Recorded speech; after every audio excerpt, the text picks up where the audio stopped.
Really appreciate Chris and Barry having me here on a rainy Wednesday. So many people interested in local government and regionalism in particular is really is exciting. I don't know where you got the photograph on the slide that was up there, but much to my embarrassment, I noticed that I was wearing the same tie. I must have been someplace where I wanted to jump out. It's my brightest tie. That we got off your high school graduation. I actually do have an identical twin brother, and so maybe it was Derek. He didn't steal my clothing, but now we can't fit in them. Local government and regionalism policy considerations for the next governor. It's really hard for me not to be a real downer when I do this next part, which is the context that communities are operating in. So I'm going to smile bizarrely as we go through the pretty bad information. First of all, communities are in extreme fiscal distress. They are, I don't know why the PowerPoint's doing this, but you're going to be able to read the white and then it fills in when I make the point. There we go. So what's happened over the last few years as the state's been in fiscal crisis and communities have been in fiscal distress is that the budget has shifted around. And now at the highest point in 30 years, communities are relying on the property tax to pay for local services. What happened was Proposition 2.5 passed in 1980, and that capped property taxes, and the state stepped in and provided significant amounts of local aid in order to make up for the difference in preserved services. Also bailing out communities at the time was a dramatic demographic shift as we lost school children. And schools were closed all over the state, which is probably the only reason really why we were able to afford the implementation of Proposition 2.5 without savaging municipal services and programs, including education. So we were bailed out by our demographics at the time, might be shifting around and working against us in the future, but also the state stepped in and increased local aid substantially. But because of all the budget cuts, and these are related, we now have the lowest reliance on local aid, that's education and municipal aid, to pay for local budgets in 30 years. What's happened, and I'll just give a couple of numbers, today, on average, 57% of local budgets comes from the property tax, and only 21% comes from local aid. The last time it was that high was 1991, the first year, or the year before Proposition 2.5 was implemented. The property tax was 59% of local budgets, and the local aid was 20%. So we're just about at the pre-Proposition 2.5 time. And this has happened in waves. And it's happened in waves with every single recession that Massachusetts has faced. Communities have actually taken a step back. The state has made budget choices, pulled away from local aid, local reliance on the property tax has surged up, and then the recession recedes, and good times come, but the state has not stepped in and increased local aid substantially, especially municipal aid. So what's happened over the course of the last 30 years, here's reliance on the property tax. High, lower. It was at its lowest point during Mike Dukakis' administration as governor of Massachusetts. Then the recession in 1990 came. Property tax starts to go back up again. Then it levels off. And then the recession of 2001, reliance on the property tax goes up again. And then in 2008, we had 53% of property local budgets came from the property tax, and 24% came from local aid. But the recession came, the state has cut local aid, and we find ourselves slipping backward again. So essentially, communities are about at the point in terms of how they're funding their budgets the way they were before Proposition 2.5 passed. That's pretty striking, and it's really bad for the future of Massachusetts. So what is, I like the word slaughtered because that's exactly what's happened to municipal aid, which is the area of the local aid, there's education aid, and then there's funding that goes to municipal services. It has been crushed during this last fiscal crisis, during the current fiscal crisis and the recession that started in 2001. What's happened is state spending has gone up by 1%, even though there's been all this budget cutting, primarily because of increases in health care. Health costs, in terms of not only insurance for state employees, but primarily Medicaid and human service spending and health. It's now 35% of the state budget. So state spending has gone up because of that, even though revenues are down 9%. So what that's doing is squeezing out all other parts of the state budget. Municipal aid was cut by 32%. Not 1% increase, not a 9% decrease, a 32% cut. Municipal aid, which is relatively small, used to be 5% of the state budget, and now it's just 3% of the state budget. The state is walking away from municipal aid. The lottery is the major source of funding in terms of municipal aid that we have in Massachusetts. And at $826 million, it's virtually unchanged over the course of the past 4 years. 3 years, that's up only $4 million on a base of $826 million. But what happened is the state used to provide a lot more than education aid, than lottery aid, but it provided money out of the state tax base to fund cities and towns. It used to be, in 2008, in the good old days, $676 million of state tax revenues came to fund municipal aid in the budget. But today, that's only $186 million. So what's happened in just 3 years, from fiscal 2008 to fiscal year 2011, a 72% cut in municipal aid. That's the reason why communities have to focus on regionalism. Because the state is essentially stepping away from supporting municipal services and programs. The next step, of course, is that Massachusetts is facing a structural budget gap that you've heard about from Mike Widmer and others during one of the earlier sessions. A structural budget gap for next year of $2.5 billion, primarily because of loss of all the federal one-time money and the state stabilization fund money. So we're looking at a major budget hole for next year. We don't expect to hear any specifics in terms of how either Charlie Baker or Deval Patrick would deal with that until after November 2nd. But they'll have to come up with plans to eliminate a $2.5 billion deficit.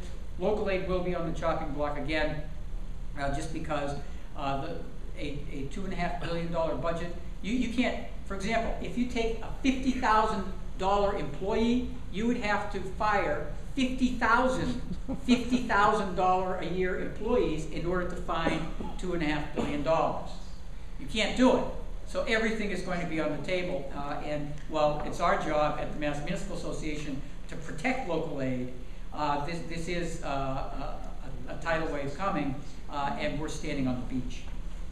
For every year, for most communities, just healthcare increases and for paying for health care for municipal employees and pension costs consume all of the increase in their local property tax dollars.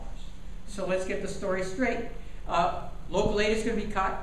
Property taxes are already up at pre-Proposition 2.5 levels in terms of funding budgets, but all that revenue base, the increase from that, is going to pay for employee benefits. What does that mean for services? It means that services from education to public safety, to libraries, to basic administration, and a lot of the everyday on-the-ground services that are provided by 1 or 2 or 3 employees are all going to be in jeopardy. So we're going from bleak to barren. Okay, and I'm saying with a smile, but it's a pretty tough situation, which is the reason why we have to give top priority to a number of things in addition to regionalism. First of all, the next governor, this is my plug, a little squeeze in here into this. The next governor will really have to focus over 4 years on trying to figure out the new fiscal framework for local government and for municipal services. Why? Because, as Barry Bluestone pointed out in a study that he did for the Massachusetts Municipal Association in Northeastern and the Center did, funding for municipal services and the provision of those municipal services is absolutely key to Massachusetts and our economic competitiveness. Because the local services that are provided, from education to public safety to infrastructure, and to quality of life services, amenities, recreation, programs for seniors and youth, and so on, that's what keeps families here, attracts families to Massachusetts, keeps workers here, and attracts businesses here. And if we have flight like we've seen in the past, then our destiny will be for people to find other destinations, families, workers, and businesses. And Massachusetts would look a little more like North Dakota and South Dakota than it would like the thriving state we want it to be. So we need to fix this fiscal mess and have a new framework. And that means elbow room for funding municipal government. It means taxes need to be talked about. And it means we also need to do some tough things. And I know you talked about organized labor and unions and so on, but we have to deal with those costs that are not sustainable. And employee benefits have to be on the table. They have to be on the table for discussion, because we cannot fund a health insurance system that is more costly for public employees than it is for people in the private sector. Citizens won't stand for it, but more importantly, they can't afford it. So that's our context, and I've already covered these points. A couple of other interesting policy aspects, because you're all policy wonks by definition in terms of being here. In addition to funding local government and local services for the good of our economy, if we fail to address this issue, what is going to happen is Massachusetts is going to become much more divided. We're already divided, more so than we have been in a long time, between affluent and non-affluent communities. What are the communities that have a higher property tax base? They're the wealthier communities, where the people have income and they're able to override Proposition 2.5 and pay more for services. We are increasingly becoming a state of high tax, high service communities and lower tax, lower service communities. And those lower tax, lower service communities are population centers where they're full service communities that are providing services to some of our poor residents. And what does that mean? It means that it'll be harder to do economic development in those places, which will accelerate this division. And the longer we wait, the harder it is to bridge that gap. How do you choose? Do you give money? Right now it's easy, a little bit easier, but as that gap widens, where do you give money? You give money to affluent communities because their property taxes are too high, poor communities because they need to provide the services at a higher level in order to survive. The policy dilemma becomes worse if we avoid the problem. So that's the context. So regionalism has a new urgency. Absolutely, positively, we must do whatever we can to maximize our efficiency at the local level and preserve services for our own economic future. And because that's what citizens expect and demand. With very few, but a few notable exceptions, that's schools and public safety primarily, regionalism won't save a lot of money. This is really about preserving and improving the quality of services locally. The money savers, there's a lot that's being done. Regionalism is routine, and it is. What people talk about regionalism sometimes, and they don't think there's that much that's being done, but let's just look around for a minute. There are some big money savers out there. We have over 100 regional school districts around the state.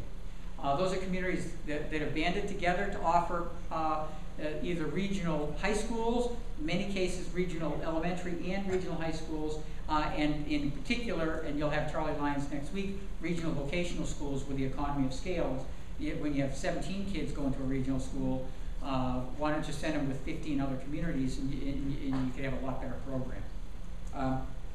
We have something called regional superintendency. Spell check doesn't recognize that word. That word only exists in the vernacular of regionalism. Okay, what's a regional superintendency? It's regional schools that have banded together to regionalize their superintendents. So we have many places that have a superintendent serving 2 regional schools or 3 regional schools, and it could be a regional 2 elementary schools that aren't regionalized and a regional high school, and so on. But we have multiple districts coming together to combine the administration. That saves some money, a lot more money than people think, because you're not paying you're not paying for the superintendent and the additional management layer. Again, you know, for a small community, that's a lot of money. For Boston, it wouldn't seem like a lot of money, but it's there. There's something called regional educational collaboratives. People have not even really heard of them. But in my community, it's the SEEM, S-E-E-M. I even forget what it stands for. But there are a dozen or 15 communities that get together, and what they do is they provide primarily special education services, economy of scale. There's a lot of money that's saved by these regional collaboratives. They offer some other services to education districts, but primarily special education. So a student's going to a day program much higher quality program because it's a critical mass and it's much more affordable instead of, and they're going regionally, instead of having 3 kids who need a specialized service and it's so expensive for the community to come in and hire 1 teacher for those 3 students. We have regional transit authorities. Forget about the MBTA. That's a state agent primarily. It's a lot more powerful, a lot more political, a lot more difficult to control. But there are regional transit authorities all throughout the state, regional sewer districts, and collective purchasing efforts. Purchasing really has been regionalized because communities can log on and just buy off the state purchasing list as well, which is a statewide list. So regional, there's purchasing all over the place and a lot of money saved. Other things that are routine. Veterans agents. Communities have regional veterans agents, especially small rural communities. There are some rules I'll talk about in a minute why the state makes it hard to do. There's a lot of equipment sharing that goes on, especially in rural communities with a backhoe, things like that. There are regionalized library stacks. Our libraries are regionalized except for the buildings. Because if I'm in Reading, actually, I have as much chance of having the book that I want in the library of the 17 people who go to the library to come from the Reading stack as from the Salem stack. So communities have saved for years millions of dollars by having a book exchange program at the library level. Emergency planning is also, the state has facilitated this, but there's a lot of emergency planning and disaster response. And communities are examining a lot. Regional emergency dispatch, talk about that in a minute, as an opportunity. Public health and public health agents. Animal control. I mean, they were referred to as dog catchers earlier, but they're animal control officers. We'll remember that in the future. Sorry, Barry, but that's the truth. You can't find a dog catcher anymore. But especially in smaller communities and things like that, they join. They share an animal control officer or weights and measures or a building inspector. Building inspector is a good example of why, at this level, you don't save a lot of money. 5 communities get together and they want to offer, they want to combine their building inspectors. They all hire a full-time building inspector now. The 5 communities get together and they say, we can handle the workload with 3 employees. So, the 5 communities spend hours and hours trying to figure out how they're going to manage jointly 3 people to deliver the services that 5 people deliver now. And then they have to figure out how to make sure that every community is being equitably treated within this 5-community regional enterprise. And what do they save at the end of the day? Let's just say the building inspector gets paid $50,000 a year. $50,000 a year. 3 instead of 5. You've saved 4/10 of a building inspector. So you save for $20,000. So for $20,000 of savings in your $150 million budget, you're spending a lot of management time on saving $20,000. Now, over time, that becomes normalized, and you bake in that savings and that efficiency. But there's a lot of effort to save a relatively modest amount of money. Same thing goes with assessing and accounting services, engineering and conservation services. A lot of communities only have 1 or 2 people in each of these departments. And so that you merge together, you save a little bit, but not a lot. COA is Councils on Aging. You can save money with a Council on Aging, 1 person doing maybe 2 or 3 communities in turn, but at the same time you have to coordinate the Meals on Wheels program, the senior center, the drop-in program, and so on. So maybe you go from having 3 or 1.5 people doing that. They're not paid $50,000 a year, and so you save a little bit of money. Now, what are the key opportunities for our next government? The first thing to do is to act fast and to try and make some progress. But pick a fight. And one area, this isn't really regional government per se, but it's an example of regionalism and collaboration, or more likely consolidation. There are a few, 104 pension systems, but some of them are for state agencies. So there are 100 municipal and county pension systems, all with their own banks, all with their own investment advisors, investment managers, all with their own consultants, all with their own boards that have union members on them who go to Hawaii every year. I'm not kidding, this is not a joke. who go to Hawaii every year for the trustees conference.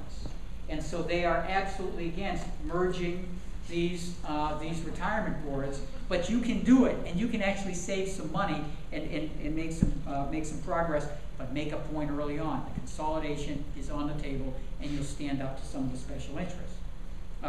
In the medium term, I think that we think that one of the key opportunities for the next governor is to really continue the traction, the progress that is being made in having a dialogue, but then move from dialogue to actual execution in regional dispatch, regional emergency dispatch.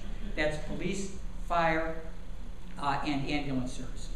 In many communities, of course, you have separate dispatch for police and for fire. So you have to actually sub-regionalize within the community and merge those together. In many, there are uniformed people as opposed to trained civilians that are doing those jobs. So you can actually improve the quality of the service, get some relief in terms of cost through some steps at the local level now, but then try and move to having 5 or 10 or 20 communities doing regional dispatch. There are examples of a few states that have 3 or 4 or 8 call centers, and we have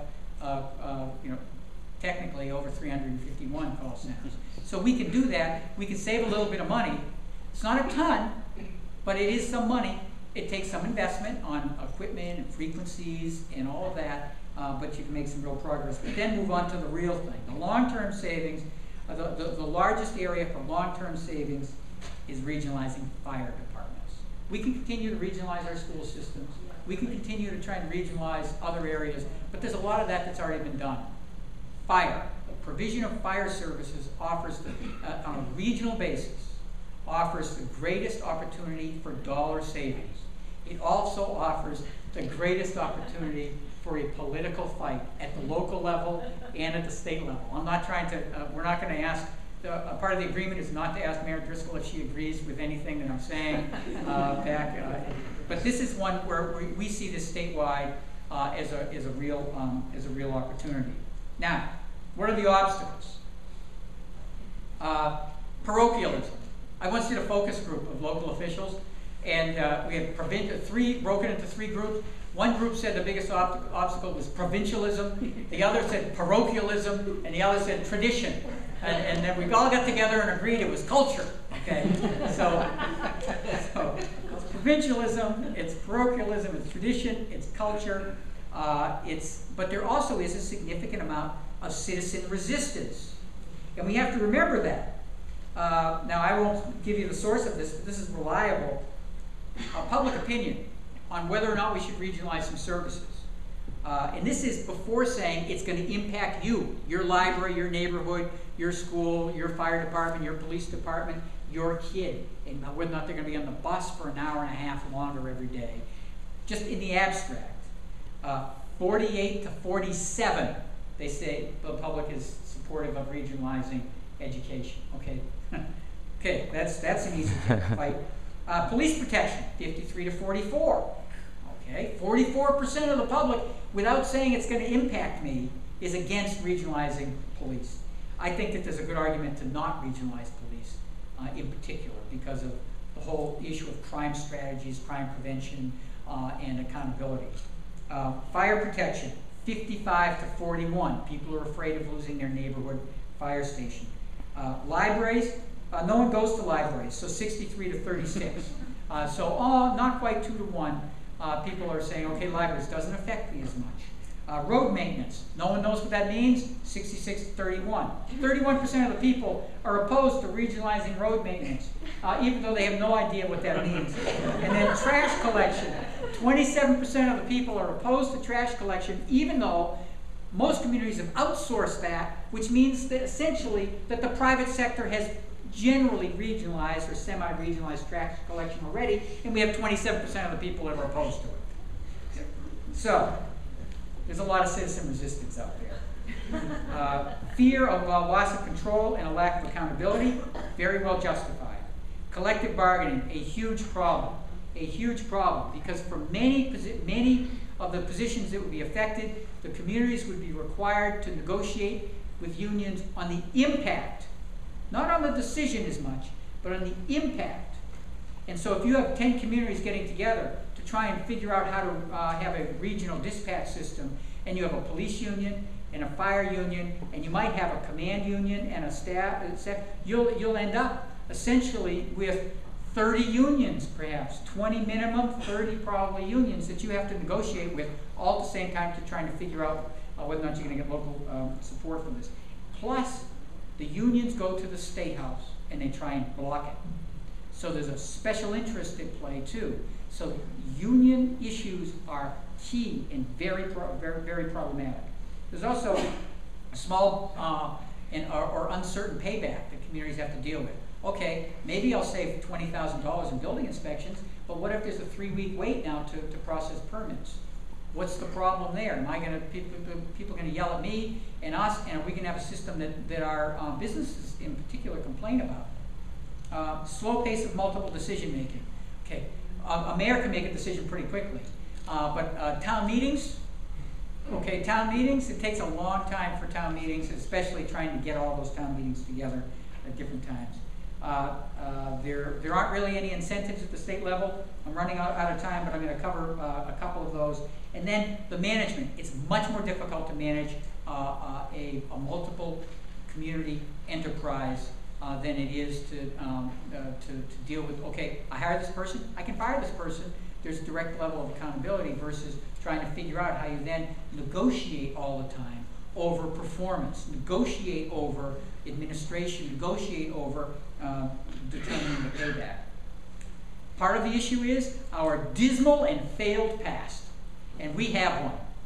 And that was county government. It was a disaster for most areas in Massachusetts, primarily because of the lack of political accountability. There was a political triangle, and that triangle was a Bermuda Triangle, essentially, for cities and towns and for local taxpayers.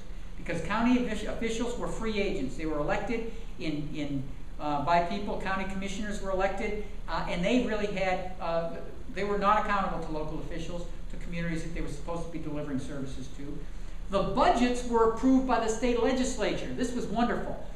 The county officials were elected, the budgets were approved by the legislature, and so cities and towns paid the bills, not the state. That was pre-Proposition 2.5. So we had a system of no accountability, it was bloated, inefficient, and it was not a trusted model. Now, why did Proposition 2.5 lead to the eventual demise of most county governments? Because people started to take a look at it. Communities could no longer afford to pay 4, 8, 10% more every single year. So we did it, for example, in Middlesex County. And I was a legislative aide at this time doing primary research looking at the budgets and the bills in Middlesex County. It was the 4th largest county in the country at the time. It had one of the largest budgets. They had 56 people on staff in the county highway division. Not 1 inch of road. There's no county road. They had 3 full-time painters. 3 full-time painters, but they had not purchased any paint for 2 years. So that was county government. Okay? Who were these people doing the services? Well, they were friends of people in the legislature who passed their budgets. There was no political accountability. It was a failed system. It did not deliver services to communities, and so eventually most communities were abolished. The relics now are there, and they're and except for the Cape, they're providing some services. There are some regional county or councils of government, especially in Western Mass, Franklin County Council of Governments and Hampshire Council of Governments. They're doing some services, but they have moved. They are no longer vertical organizations that are above communities and are providing the services. That's out. That's the failed model. The model of the future is horizontal collaboration, transactions between communities for true accountability. We have a checkered present, so we have a failed and doomed past and a checkered present. The state routinely breaks its promises and reneges on incentives. Here are a few nice little tidbits. Regional school transportation is underfunded, chronically underfunded, but now more so than ever. When communities were thinking about regionalizing schools a number of years ago, they were told the state promises 100% reimbursement of the transportation costs, because that's a new unavoidable cost. If you're regionalizing a school, you have to bus the kid at 45 minutes over. Today, the reimbursement is about 33% of the actual cost. $40 million instead of $120 million. Regional school incentive aid used to be a part of the budget. It was called Chapter 71. It doesn't even exist anymore. It's been, it was abolished back in 1994. The state actually, at the time when they passed their education finance plan, abolished regional school incentive aid and actually unraveled a lot of the regional compact agreements that communities had agreed to and said, okay, we'll pay 30% of the cost of the school budget, we'll pay 20%, and this community will pay 50%. The state said, no, that's not good enough for us. Here's our formula. Our formula doesn't work because, and there's a lot of fighting now between districts. Here's my favorite. School building authority rules actually prohibit regionalization. A few things have happened. Say you guess that you are going to maintain students, but then the number of students go down, or you're going to increase your school district, but the number of students go down, and you no longer need a school. Well, maybe because charter schools are pulling away students, or the demographics have led to a greater than average loss of students. There are a lot of regional districts that are considering closing a school and merging in or consolidating in with another. It's a regional or even some non-regional districts. So they would close their elementary school and go into the regional district. But the school building authority says, 15 years ago, we gave you a grant to build that school. Now if you're going to close it, you have to pay us back every single penny. It could have been $10 million, $12 million, $18 million. And that school just cannot afford, that community can't afford to do it. There's no way. They can't afford to pay for the school twice. They're not allowed to change its use without paying the state back 100%. And so there are a lot of regional schools that could be regionalized. They're not doing it. Library aid was cut. Let's skip over that. So, what does the governor need to do? The governor needs to be a true partner, honor his promises. I'd like to say his or her, but that's his promises at least for 4 years. Respect local priorities, provide technical support and citizen education. Communities need resources to study this, and they also need resources from the state to help them promote the regional efforts that they want to do. Facilitate, don't mandate, regional collaborations and transactions at a horizontal level. Remember what Alvin Toffler said after Future Shock? One size misfits all. No one solution for the state. Turn negative incentives into new positive ones, and most importantly, stand up to special interests. So, in conclusion, the governor needs to act swiftly and show that he is serious by consolidating local pension systems, take on the banks, take on the financial consultants, take on the unions, and save communities some serious money and consolidate those 100 pension systems. Think big and demonstrate success and savings by saying at the end of my 4 years, we're going to have regional dispatch in every single part of Massachusetts, but we're going to do it in a way where the local officials actually support it. So we're going to listen to them. Think bigger, target the most savings, and say at the end of my first 4 years, I want to have 4 or 5 regional fire departments that are doing a good job. They're maintaining services, but we no longer need a ladder truck for every single one of those communities. And we no longer need to have a chief for every one of those communities. That's why 4 out of 5 and 5 community districts can oppose it. But because there's only one chief standing at the end of the day. But say we are going to have success. So go to those communities that want to do it, give them the resources, stand with them, weather the storm with them. And the biggest need is to be a partner, have the backbone to stand up and to take the heat and to make sure that none of these special interests that are opposed to what communities want to do and local officials want to do in terms of regionalization have a back door open on Beacon Hill where they can sneak in and undo anything that is being offered. And that is